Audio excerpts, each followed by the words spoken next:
കോളിളക്കം സൃഷ്ടിച്ച ആർജേക്കർ ബലാത്സംഗ കേസിൽ വിധി ഇന്ന് പരമാവധി ശിക്ഷ ലഭിക്കുമെന്നാണ് പ്രതീക്ഷയെന്ന് ഡോക്ടർമാരുടെ ഉൾപ്പെടെ സംഘടനകൾ പ്രതികരിക്കുന്നു. കേസിൽ പ്രതി സഞ്ജയ് റോയ് കുറ്റക്കാരനാണെന്ന് കോടതി കണ്ടെത്തിയിരുന്നു.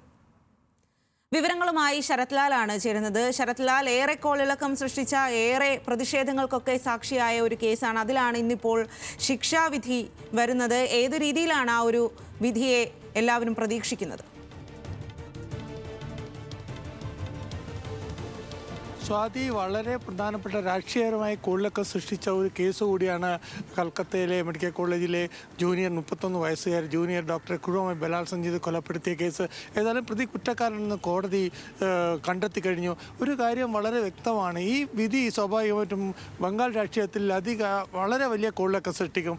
ഇന്നലെ തന്നെ BJPയുടെ മുതിർന്ന നേതാക്കളും BJP MPമാരൊക്കെ പറഞ്ഞത് പ്രതി എല്ലാ തെളിവുകളും CBI അന്വേഷണം നടക്കുന്നതിന് മുമ്പേ തന്നെ കൊൽക്കത്ത പോലീസ് നശിപ്പിച്ചു കഴിഞ്ഞു. ക്രൈം നടന്ന സ്കീലിലേക്ക് 100ഓളം പേരെ പ്രവേശിപ്പിച്ചു. അതേപോലെ തന്നെ ടെസ്റ്റിങ്ങിലും അതേപോലെ ബലാത്സംഗം നടന്നിട്ടുണ്ടോ എന്ന കാര്യങ്ങൾ ടെസ്റ്റ് ചെയ്യുന്നത് വൈകിപ്പിച്ചു തുടങ്ങിയ നിരവധി ആരോപണങ്ങൾ ഇന്നലെ തന്നെ BJP ബംഗാൾ ഘടകം ഉയർത്തിയിട്ടുണ്ട്. അതുപോലെ തന്നെ തൃണമൂൽ ഉയർത്തിയിരിക്കുന്ന ആരോപണം BJPയെ സംബന്ധിച്ചുള്ള രാഷ്ട്രീയമാണ്. തങ്ങളുടെ പോലീസ് 36 മണിക്കൊണ്ട് പ്രതിയെ കണ്ടെത്തിയതാണ്. ഇത്തരം ആരോപണങ്ങളാണ് തൃണമൂലും ഉയർത്തിയിരിക്കുന്നത്. ഏതായാലും ഇന്നത്തെ വിധി രണ്ട് രാഷ്ട്രീയ പാർട്ടികളെ സംബന്ധിച്ച് ഏറ്റുമുട്ടലിന് വേദിയാവും എന്ന കാര്യത്തിൽ തർക്കമില്ല. പാർലമെന്റിൽ പോലും ഫെബ്രുവരി 1 ആരംഭിക്കുന്ന പാർലമെന്റ് സമ്മേളനത്തിൽ പോലും ഈ വിധി നിർണായകമാവും. വധശിക്ഷയിൽ കുറഞ്ഞെന്നും ഇരയുടെ മാതാപിതാക്കൾ ആഗ്രഹിക്കുന്നില്ല, സമരം ചെയ്യുന്ന ജൂനിയർ ഡോക്ടർമാർ ആഗ്രഹിക്കുന്നില്ല, BJP ആഗ്രഹിക്കുന്നു. ഏതായാലും സ്വാഭാവികമായിട്ടും ഇത്തരം ഒരു പ്രതിക്ക് ഏത് ശിക്ഷയായിരിക്കും എന്നതിനെ സംബന്ധിച്ചായിരിക്കും ഇനി ഏതാനും മണിക്കൂർ കഴിഞ്ഞാൽ ഇക്കാര്യത്തിൽ വ്യക്തത വരും.